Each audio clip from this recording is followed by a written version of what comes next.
Hello nga mga sis! Hulaan nyo kung saan tayo pupunta ngayon. Alam nyo ba kung saan to? Kung alam nyo, very good!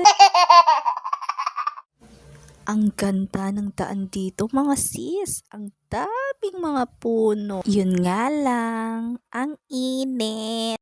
Dahil nakamotor lang naman po kami. Yes po, obvious naman po, no? Uy, hindi po ako galit. Yung driver ko nga po pala dyan, yung kapatid ko. Vinidyo ko pala dito kasi nagagandahan ako sa mga tela. Abay, apaka-colorful. Nakikita nyo naman, ang dami. Dito nga pala ay nakakaramdam na ako ng pangangalay. At gutom na din. Bata pa kasi ako noon nung last na pumunta ako dito. Mga fetus pa ako no. Ay hindi.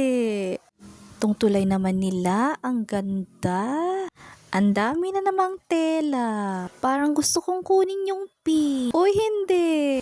At sa baba ng tulay, ang linis ng tubig. Parang ang sarap mag-swimming.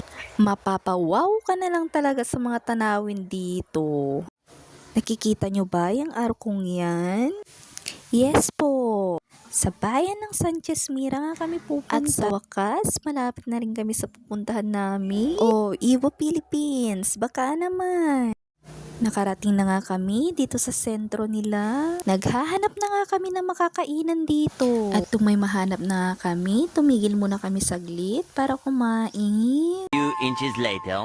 Yes po, nagpunta nga po pala kami dito sa LTO Sanchez Mira. Dito pala ako kukuha ng student driver's permit ko. Kasi ang galing kong magaya ng rap. Tapos wala pala akong lisensya. Kaya tiis-tiis lang sa ini. Ayan nga, dumating ang aking besyo na si Crystal. Tinignan ko nga yung kapalaran niya dito kasi nagkasakit daw siya.